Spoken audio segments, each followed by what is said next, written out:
All right, I'm the Flat Rate Master, and today we're going to take our last look at what's going on around the shop for 2019. All right, we've got Bam Bam's truck in here because he's driving a customer's car home, seeing if he can replicate a drivability complaint, F-150, so we'll see what happens with that. Bam Bam has this Mazda. He's doing a clutch on, completely fried. Would not move under its own power, so he's putting a clutch in it. All right, I've got this Jeep Unlimited. Came in with a check engine light. Customer complained about some noise and wanted their aftermarket shocks installed. Now, we made an exception for this customer. They're Fox shocks. They bolted in fine.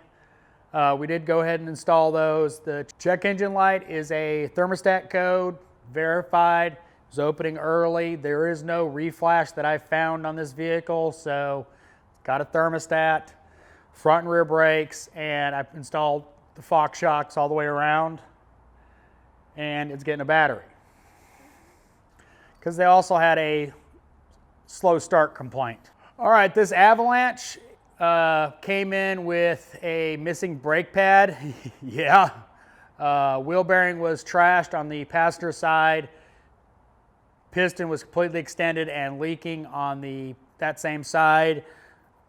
Pad was, gone.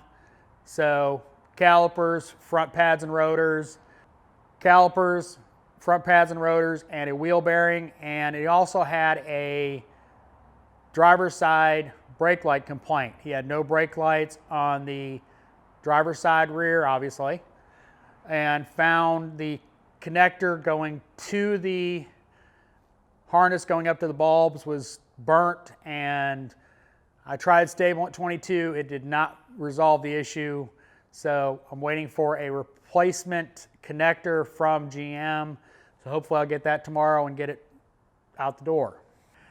Zach has a Chevy Cruze with lean codes and all that kind of good stuff. Let's get an intake manifold and a valve cover.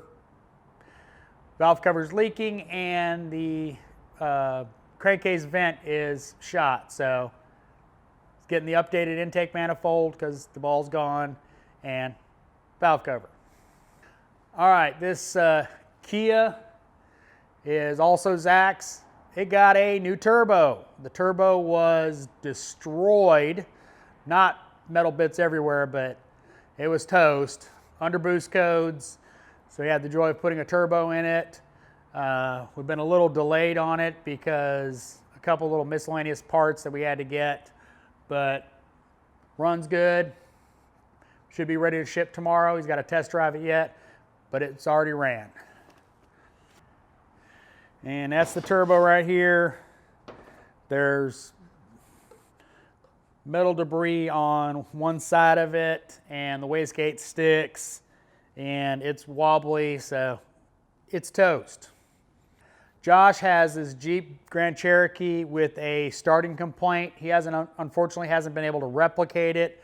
No codes.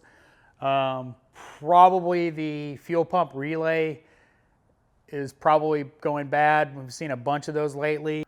Jeep has put a no sale on the bypass kit for the TIPM.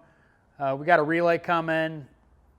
Hopefully we'll be able to replicate it, but we haven't been able to replicate it, so that's where we're at on this. Daniel knocked out a bunch of work today, but he's got an empty bay, but he's got a couple tickets sold for tomorrow, so that's good. Eric has a BMW 7 Series with like 28,000 miles on it, doing valve covers, I think a brake flush. Cole knocked out some work today. It's holiday time, so everybody's doing oil changes, so Cole's been pretty busy with that all day, and he will be tomorrow, but he does have a set of wheel bearings to do on a Tahoe or Suburban, one of those two. I think it's a Suburban, for tomorrow, so he's got a good bit of stuff to do tomorrow. So thanks for watching. I am the Flat Rate Master.